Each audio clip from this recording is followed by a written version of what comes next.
Welcome back to super 30 classes. Is you know हमारी 10th class की geography चल रही थी और 10th क्लास की ज्योग्राफी में आपने देखा होगा हमने लास्ट वीडियो लेक्चर्स जो हुए हमारे उनमें हमारा एक चैप्टर हमने कंप्लीट किया था इंडियन एग्रीकल्चर के बारे में। और उस चैप्टर में हमने इंडिया के एग्रीकल्चर के जो मेजर क्रॉप्स जो है इंडिया में है ना, उन क्रॉप्स के बारे में देखा है ना। हमारी कॉमर्शियल क्रॉप्स देखी हमने ऑयल सीड क्रॉप्स देखी, हमने फूड ग्रेन क्रॉप्स देखी। तो उन सारी जो क्रॉप वाला जो चैप्टर है अगर देखा जाए तो हमारा कंप्लीट हो गया था। अब हम बात करेंगे हमारे नेक्स्ट चैप्टर ज्योग्राफी के वाटर रिसोर्सेज के बारे में। हमारा ज्योग्राफी का जो नेक्स्ट चैप्टर है वाटर रिसोर्सेज। तो स्टार्ट करते हैं। Before we start the chapter, first of all we should have to know what is water resources. First of all we should have to know what is water resources. Water resources होता क्या है, हम resource किसे कहते हैं, resource क्या होता है, तो उसके बारे में हम सबसे पहले आज की क्लास में बात करेंगे। तो देखें, अगर बात करें रिसोर्स की, है ना, कि रिसोर्स क्या है, तो आपने देखा होगा कि एनी ऑब्जेक्ट और substance that fulfill the needs of human being. कोई भी ऑब्जेक्ट या सब्सटेंस जो कि क्या करे, ह्यूमन बीइंग की नीड्स को फुलफिल कर दे। जैसे एग्जांपल अगर देखें कि आपको एक बिल्डिंग का कंस्ट्रक्शन करना है तो उसके लिए आपको कुछ रॉ मटेरियल चाहिए, है ना। जैसे मकान बनाना है तो आपको रेत चाहिए, ईंट चाहिए, सीमेंट चाहिए, है ना। ये जो सारे जो आप रॉ मटेरियल ले रहे हैं, ये रॉ मटेरियल क्या कर रहे हैं, आपकी नीड को क्या कर रहे हैं, फुलफिल कर रहे हैं।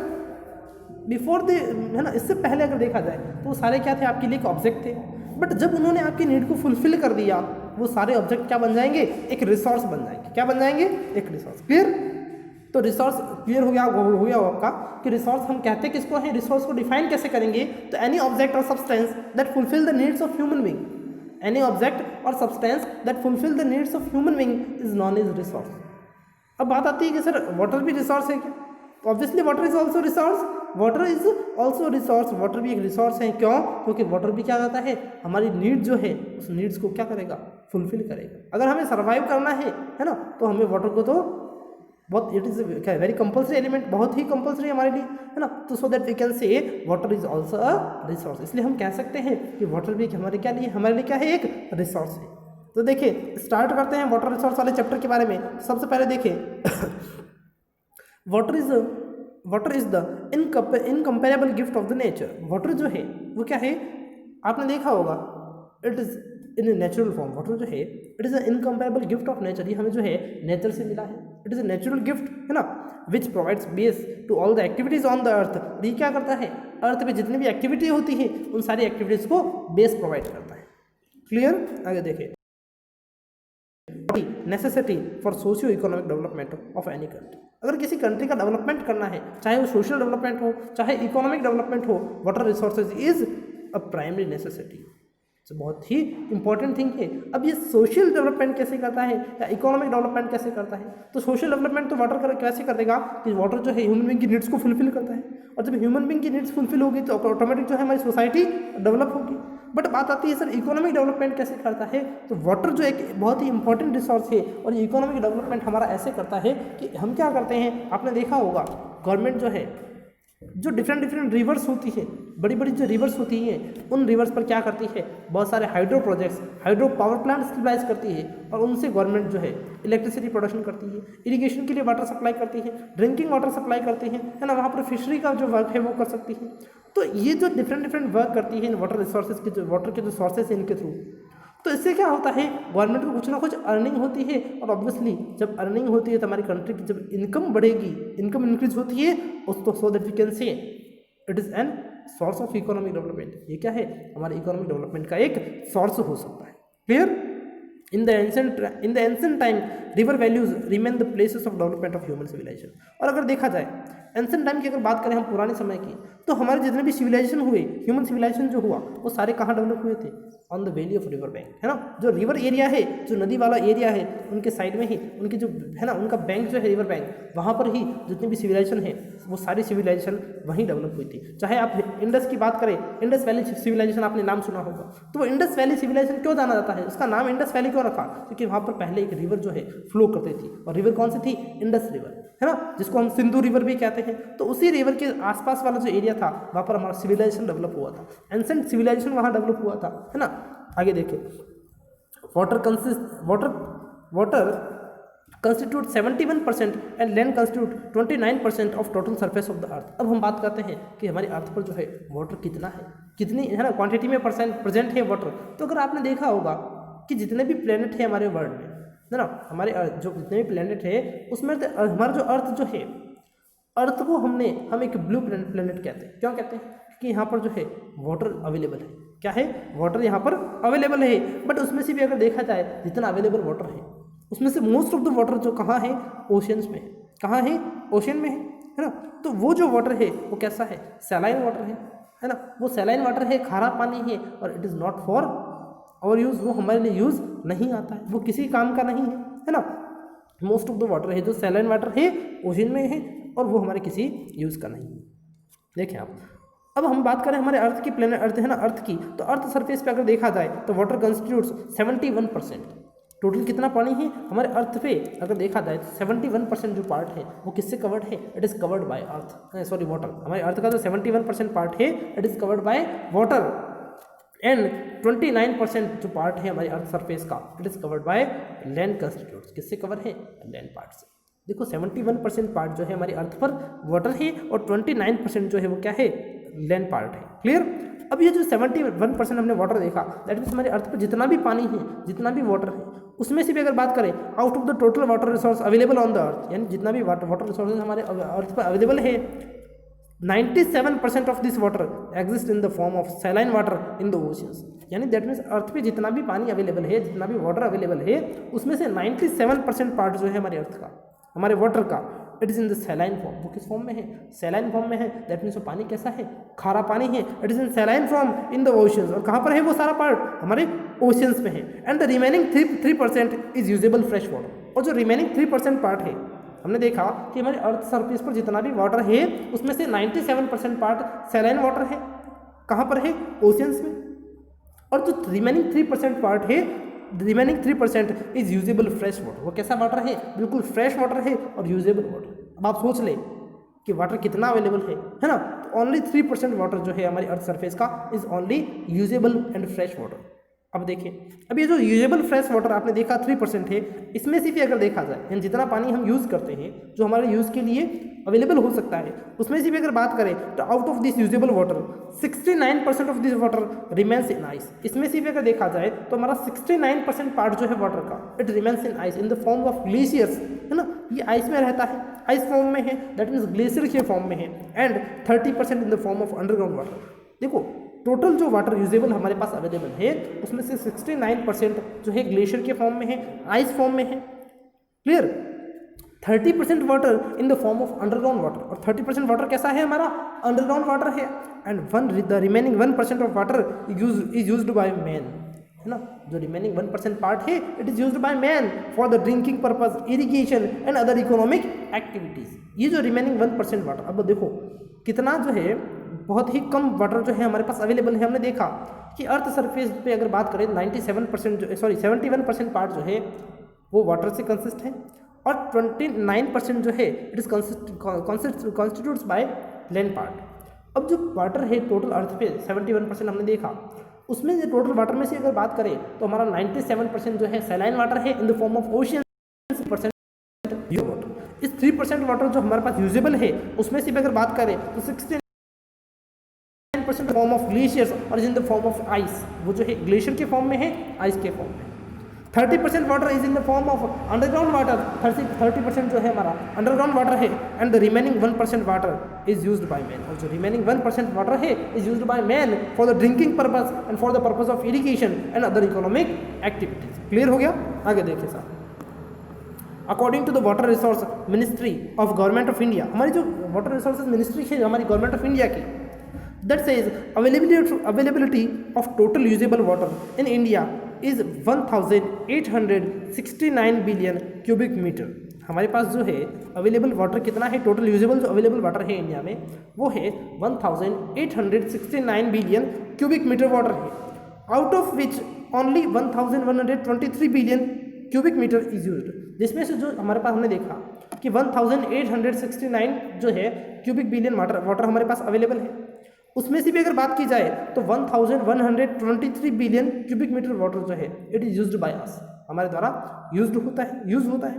आउट ऑफ दिस, इसमें से भी out of this human consumable water जो है 69 billion cubic metre is the part of surface water. ये जो ह्यूमन कंज्यूमेबल वाटर जो हमने देखा 1123, ये जो हमने वाटर देखा, इसमें से भी जो है 690 billion cubic metre, 690 billion cubic water जो है is a part of surface. ये कौन सा वाटर है? सरफेस वाटर है। And 433 billion cubic metre is a part of underground water. और 433 पार्ट जो बिलियन जो वाटर है हमारा, it is part of underground water. अब देखिए आगे देखिए, the total need of water in India in the year 2000 was 634 million cubic metre per year. देखो अगर 2000 की बात करें, ईयर 2000 की बात करें, तो उस टाइम जो हमारी वाटर की जो नीड थी, वाटर की जो डिमांड थी, वो कितनी थी? 634 million cubic metre water per year जो है हमारी डिमांड थी। कितनी थी? 634। अब देखिए कंटिन्यू हमारी इंडिया की पॉपुलेशन जो है ग्रो कर रही है, कंटिन्यू पॉपुलेशन इंक्रीज हो रही है, तो ऑब्वियसली जो डिमांड है वाटर की वो भी क्या होगी? इंक्रीज होगी। और एक एस्टिमेशन लगाया जाए तो it will rise to 1023 billion. कितना हो जाएगा? 634 से 1023 billion cubic metre by the year 2015। देखो हम 2000 की बात कर रहे हैं, ईयर 2000 में ये था 634 मिलियन, ओनली मिलियन बोल रहा हूँ मैं, ओनली मिलियन। बट अगर इसके एस्टिमेशन लगाया जाए, जैसे जैसे कंटिन्यू पॉपुलेशन जो हमारी पॉपुलेशन है कंटिन्यूसली इंक्रीज हो रही है ना, तो उसके एस्टिमेशन हमने लगाया उसके अकॉर्डिंग, तो हमने देखा कि इन द ईयर 2015 वाटर की जो डिमांड है वो कितनी हो जाएगी? जो पहले 634 बिलियन थी वो 2025 में वो कितनी हो जाएगी? 1023। जो पहले मिलियन थी वो कितनी हो रही है? बिलियन में कन्वर्ट हो रही है।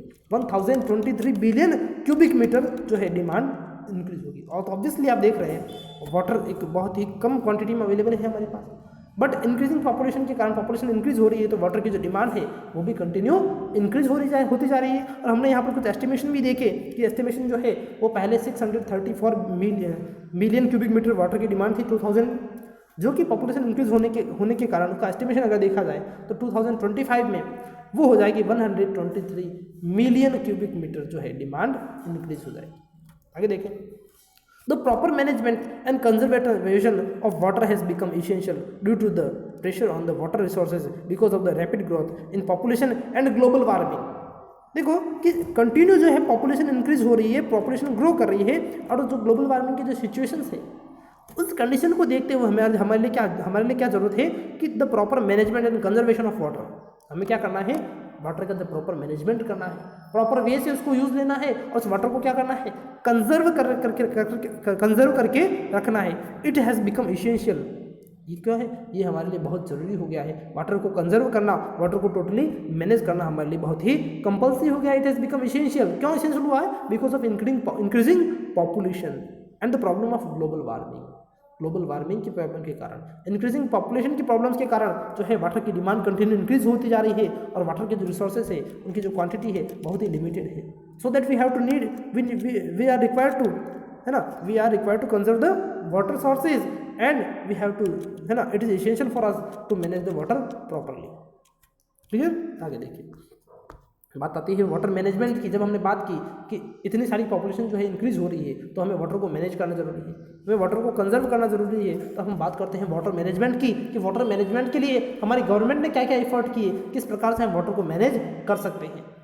तो देखें, one side due to increase in the size of human population, modern life style and non scientific use of water have rise the pressure on water resources. अगर एक तरफ देखा जाए, due to increase in the size of human population की जो size है वो continue increase हो रही है ना, और मॉडर्न लाइफ स्टाइल और नॉन साइंटिफिक जो यूज़ कर रहे हैं हम वाटर का, have raise the pressure on water resource. इससे क्या हो रहा है? वाटर के जो रिसोर्सेज है इन पर प्रेशर जो है कंटिन्यू बढ़ता जा रहा है, कंटिन्यू प्रेशर इंक्रीज होता जा रहा है। पॉपुलेशन जो वाटर की जो डिमांड है वो कंटिन्यू इंक्रीज होती जा रही है।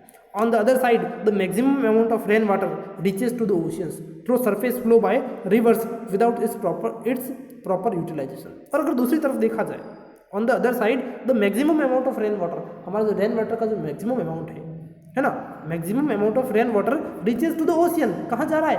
ओशन में जा रहा है।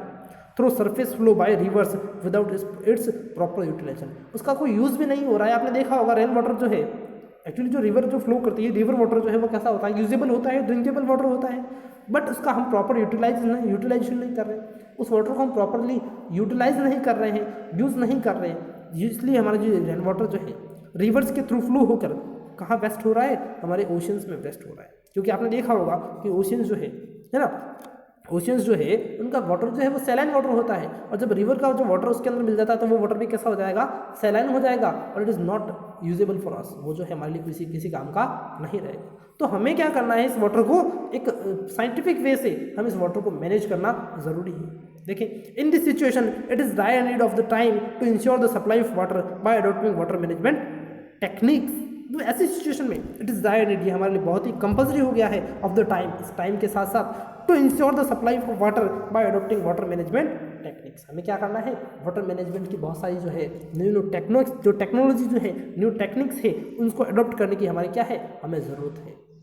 क्लियर? आगे देखिए, in this direction it is first requirement to manage rain water. और इस ओर देखा जाए तो हमें सबसे पहली ज़रूरत क्या है कि रिवर जो है, रिवर का वाटर ही वेस्ट हो रहा है, और रिवर में वाटर आता कहाँ से, रेन वाटर से, रेनफॉल से। तो हमें सबसे पहले क्या करना है, it is the first requirement is to manage rain water. हमें क्या करना है, रेन वाटर को ही मैनेज करना है, ताकि जो पानी है वो कहीं ना कहीं हमारे लिए यूज़ हो सके। आपने देखा होगा गाँवों में रेन वाटर हार्वेस्टिंग सिस्टम लगे होते हैं गाँवों में, है ना, लोगों की जो टेरिस है वहाँ पर ऐसा सिस्टम लगा होता है। उसमें क्या करते हैं, वो अपनी छतों पर जो है पाइप्स के थ्रू उस पानी को क्या करते हैं, अंडरग्राउंड तक पहुंचा देते हैं, ज़मीन तक पहुंचाते हैं। तो अंडरग्राउंड में जो है वहाँ का जो लेवल है बिल्कुल चार्ज हो जाता है ना, वो अंडरग्राउंड लेवल का जो लेवल है ना, हमारी ज़मीन के अंदर जो पानी है उसका लेवल बिल्कुल चार्ज हो जाता है, वो फुली हो जाता है ना। तो उससे जो है हम वाटर को एक अच्छे वे से हम प्रॉपरली मैनेज कर सकते हैं। देखिए, the proper utilisation of this water is essential in order to meet the needs of growing population.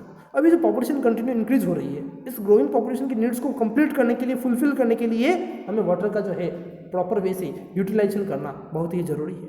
And its management is essential in order to tackle the consequence of, और इसका management जो है, इसको manage करना है ना, वो भी हमारे लिए क्या हो गया है, बहुत ही एसेंशियल हो गया है। In order to tackle the consequence of famine and drought resulting from the uncertainty and irregularity of the monsoon.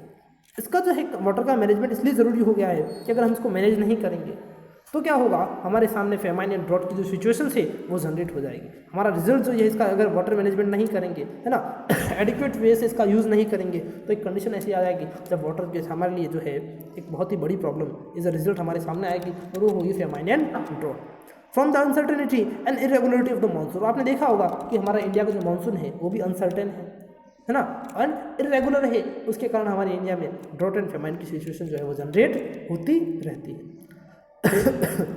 आगे देखिए, several multi-purpose projects launched after independence in the 5-year plans which resulted in solving the problems of flood and drought and supported the production of hydroelectricity, drinking water supply, irrigation, fisheries and environment management। देखो, हमारे यहाँ आपने देखा होगा कि after independence government of India ने हमारे Indian economy के डेवलपमेंट के लिए, है ना, 5-year प्लान्स चलाए थे। प्लानिंग कमीशन स्टेबलाइज हुआ था मार्च 1951 में, है ना, मार्च 1950 में स्टेबलाइज हुआ था। फिर 51 से आपने देखा होगा कि 5-year प्लान स्टार्ट हुए, हमने पढ़े थे जब प्लानिंग कमीशन पढ़ा था, है ना, नीति आयोग पढ़ा था। तो आपने देखा कि गवर्नमेंट ने क्या किया, several multipurpose projects have been launched after independence in the 5-year plans. Government ने जो 5-year प्लान्स चलाए, इन 5-year प्लान्स के थ्रू गवर्नमेंट ने बहुत सारे जो मल्टीपर्पज प्रोजेक्ट्स जो होते हैं, मल्टीपर्पज़ जो प्रोजेक्ट्स होते हैं, इन प्रोजेक्ट्स को स्टार्ट किया, इन प्रोजेक्ट्स को लॉन्च किया। अब बात आती है कि सर मल्टीपर्पज़ प्रोजेक्ट किसको कहते हैं। देखो, नाम से ही क्लियर हो रहा है, हम टॉपिक पढ़ रहे हैं वाटर रिसोर्सेज, दैट मीन्स हमें वाटर का क्या करना है। सबसे पहली बात हम मैनेजमेंट की पढ़ रहे हैं कि वाटर को मैनेज करना है, इसका एडिक्वेट वे से यूज़ करना है। तो इसके लिए गवर्नमेंट ने क्या किया, मल्टीपर्पज़ प्रोजेक्ट लगाए और मल्टीपर्पज़ प्रोजेक्ट स्टार्ट किए, मल्टीपर्पज़ प्रोजेक्ट लॉन्च किए। अब बात आई कि सर मल्टीपर्पज़ प्रोजेक्ट होता क्या है, तो देखिए नाम से पता चल रहा है multipurpose, that means the project which have various purpose, जिसके बहुत सारे पर्पज़ हो सकते हैं। अब बात है कि वाटर की, तो हम क्या कर रहे हैं कि वाटर को एक ऐसे वे से यूज़ करें, है ना, हम वहाँ पर कोई प्रोजेक्ट स्टार्ट करें वाटर से रिलेटेड। एक रिवर है, उस रिवर पर हमने माना एक डैम बना दिया, डैम कंस्ट्रक्ट कर दिया, फिर उस डैम से हम इलेक्ट्रिसिटी प्रोडक्शन करने लगे। अब देखना, सुनना, पर्पज़ बता रहा हूँ आपको, मल्टीपर्पज़ बता रहा हूँ। यानी एक ही प्रोजेक्ट है, उस प्रोजेक्ट से बहुत सारे हमारे पर्पस जो है, एम जो है, उन टारगेट्स को पूरा करना, वो होता है मल्टीपर्पज़।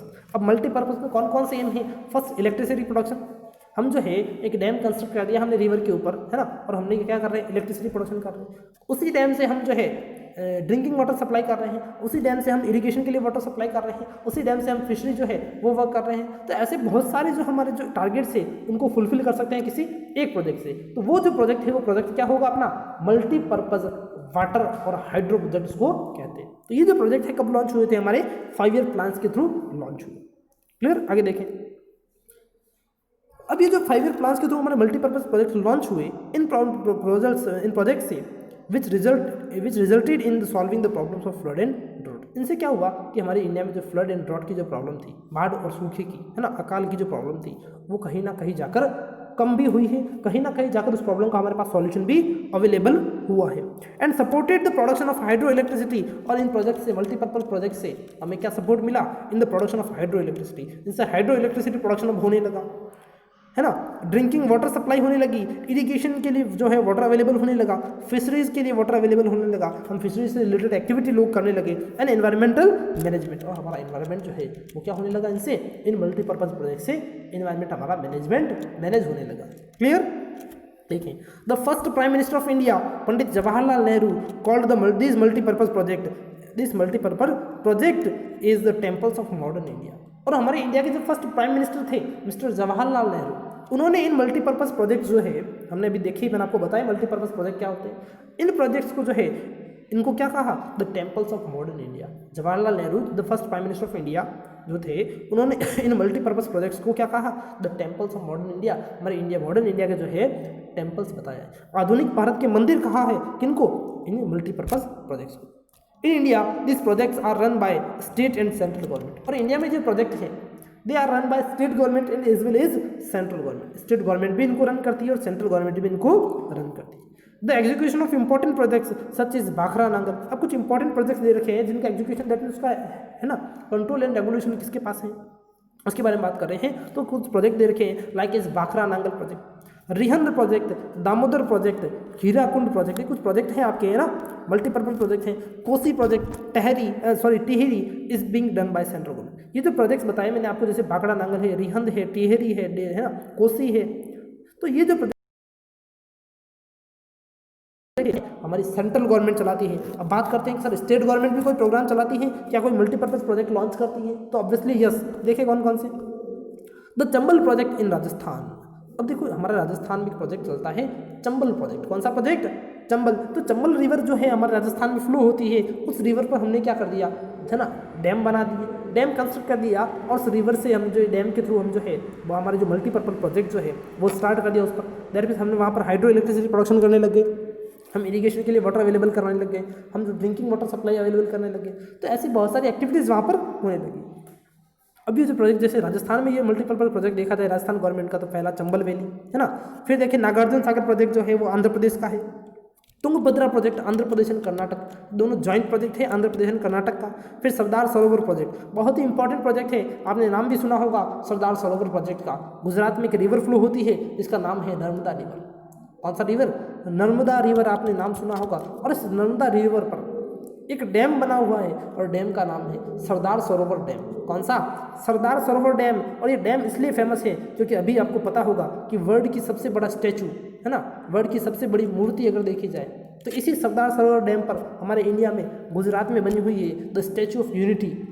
नाम सुना है? The statue of unity. Sardar Vallabhbhai Patel की जो मूर्ति लगी हुई है, सबसे बड़ी, जो विश्व की सबसे बड़ी मूर्ति, वो इसी सरदार सरोवर प्रोजेक्ट पर है। तो ये जो प्रोजेक्ट है हमारा सरदार सरोवर प्रोजेक्ट, ये जो सरदार सरोवर जो हाइड्रो प्रोजेक्ट है हमारा, वाटर प्रोजेक्ट जो है, वो गुजरात का, मध्य प्रदेश का एंड राजस्थान, ये 3 स्टेट जो है इनका तीनों का क्या है, एक जॉइंट प्रोजेक्ट है। इन तीनों स्टेट से यहाँ पर इलेक्ट्रिसिटी सप्लाई होती है। इन तीनों स्टेट्स में यहाँ पर इरिगेशन वाटर जो है, इरिगेशन के लिए वाटर अवेलेबल होता है। इन तीनों स्टेट्स में यहाँ पर जो है ड्रिंकिंग वाटर अवेलेबल करवाया जाता है। फिर नेक्स्ट देखिए मयूराक्षी एंड फरक्का प्रोजेक्ट। जो नेक्स्ट प्रोजेक्ट दे रखे हैं उनका नाम है मयूराक्षी एंड फरक्का प्रोजेक्ट, ये है वेस्ट बंगाल के। फिर बात आती है माही प्रोजेक्ट की, तो माही प्रोजेक्ट भी हमारे राजस्थान का है और राजस्थान के साथ साथ ये गुजरात का भी एक जॉइंट प्रोजेक्ट है। फिर बात आती है मचकुंड प्रोजेक्ट की। मचकुंड प्रोजेक्ट जो है आंध्र प्रदेश एंड ओडिशा गवर्नमेंट का है। Activities are being done by the state government. ये जो प्रोजेक्ट्स बताए they are being done by the state governments. इनको कौन हैंडल करता है? हमारी स्टेट जो डिफरेंट स्टेट्स की जो गवर्नमेंट है वो गवर्नमेंट इनको हैंडल करती है। क्लियर हो गया?